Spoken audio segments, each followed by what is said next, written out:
Perkenalkan, nama saya Daud Krispo Sihombing dari jurusan Sosial Ekonomi Perikanan dengan NIM 200205005. Jadi di sini kita akan membahas tentang ekosistem perairan laut, yaitu ekosistem Padang Lamun. Lamun merupakan satu-satunya tumbuhan berbunga yang memiliki rizoma, daun, akar sejati yang hidup terendam di dalam laut, beradaptasi secara penuh di perairan yang salintasnya cukup tinggi, atau hidup terbenam di dalam air. Atau lamun juga hidup di air yang bersirkulasi yang diperlukan untuk menghantarkan zat-zat hara dan oksigen, serta mengangkut hasil metabolisme lamun keluar daerah Padang Lamun. Lamun juga hidup di perairan yang dangkal dan jernih dengan sirkulasi air yang baik. Juga lamun hampir semua tipe substrat dapat ditumbuhi lamun, mulai dari substrat berlumpur sampai berbatu. Pada ekosistem lamun, kita sering jumpai hamparan lamun yang dikenal dengan juga istilah padang lamun atau seagrass bed, yaitu hamparan vegetasi lamun yang menutup suatu area pesisir atau laut dangkal, terbentuk oleh satu jenis lamun atau vegetasi tunggal dan atau lebih dari satu jenis lamun atau vegetasi campuran dengan kerapatan padang padat atau jarang. Lamun umumnya membentuk padang lamun yang luas di dasar laut yang masih dapat dijangkau oleh cahaya matahari yang memadai bagi pertumbuhannya. Pada ekosistem lamun merupakan ekosistem tinggi produktivitas organiknya, di mana hidup beraneka ragam biota laut seperti ikan, krustea, moluska, dan cacing. Dan selanjutnya kita akan membahas tentang faktor lingkungan tentang lamun, yaitu distribusi lamun. Faktor yang pertama yaitu adalah kecerahan. Kecerahan ini termasuk dengan atau sinar matahari. Kecerahan yang bisa ditembus yaitu 10 meter di atas permukaan laut yang mempengaruhi fotosintesis atau proses fotosintesis pada lamun. Yang kedua, adanya temperatur atau suhu yang optimum antara 28 derajat sampai 30 derajat Celcius. Yang ketiga, salinitas atau kadar garam pada air laut tersebut, di mana air lainnya antara 10 sampai 40% dan optimumnya 35%. Yang ketiga yaitu substrat, di mana substrat terbagi menjadi tiga, yaitu adanya pecahan koral, pasir, dan lumpur. Selanjutnya, kita akan membahas tentang jenis lamun, dan ini merupakan komposisi taksonomi kelompok lamun.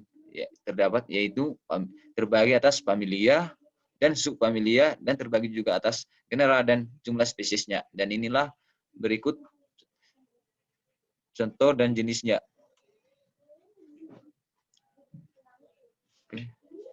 Selanjutnya, lamun juga terbagi menjadi beberapa, yaitu yang terdapat di Indonesia.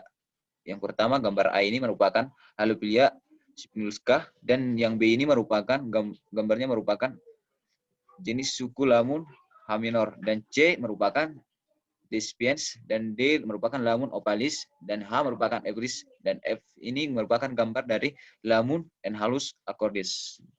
Dan lamun berikutnya yang ada di Indonesia yaitu Cimodea rhodantata, yang kedua ada Cimodeca sarluta, yang ketiga ada Thalassodon ciliatum, yang keempat ada Adulefinolvia, yang kelima ada H. universis, dan yang terakhir merupakan Cydogonium isophyllum. Selanjutnya, ekosistem lamun juga berfungsi sebagai produsen distreon dan zat hara. Yang kedua, untuk mengikat sedimen dan menstabilkan substrat yang lunak dengan sistem perikanan yang padat dan yang saling menyilang. Yang ketiga, sebagai tempat berlindung, mencari makanan, tumbuh besar, dan memijah bagi beberapa jenis biota laut, terutama yang melewati masa dewasanya di lingkungan ini. Yang keempat, ada sebagai tudung pelindung yang melindungi penghuni padang lamun dan sengatan matahari. Selanjutnya, ini merupakan rantai makanan yang terdapat di padang lamun ini, yaitu lamun merupakan sebuah produsen yang sangat dibutuhkan hewan-hewan lainnya seperti adanya hewan dugong, kura-kura, ikan besar, adanya udang, dan plankton.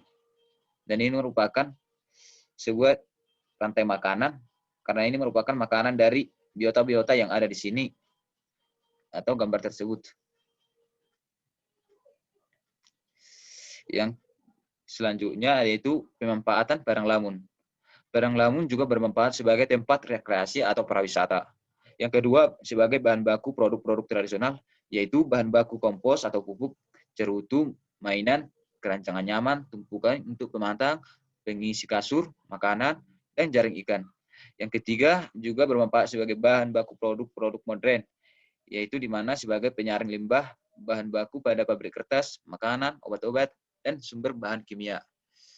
Selanjutnya, perkembangan lamun. Perkembangan lamun yaitu reproduksi lamun dapat dilakukan secara aseksual dan seksual, yang dimana reproduksi aseksual terjadi dengan terbentuknya stolon, sedangkan reproduksi seksual terjadinya dengan terbentuknya hidropulus. Dan ini merupakan gambar dari reproduksi aseksual dan seksual tersebut.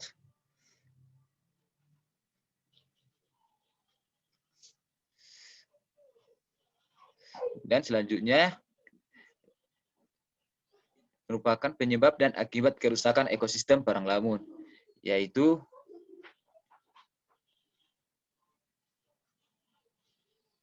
penyebab dan akibat kerusakan yaitu karena perubahan fisik di dasar laut, pengerukan, pembuangan sampah, dan pencemaran logam berat. Dan yang terakhir, ini merupakan pedoman pengelolaan padang lamun, yaitu yang harus kita lakukan adalah dengan kita menghindari kegiatan penggerukan dan penimbunan di daerah padang lamun.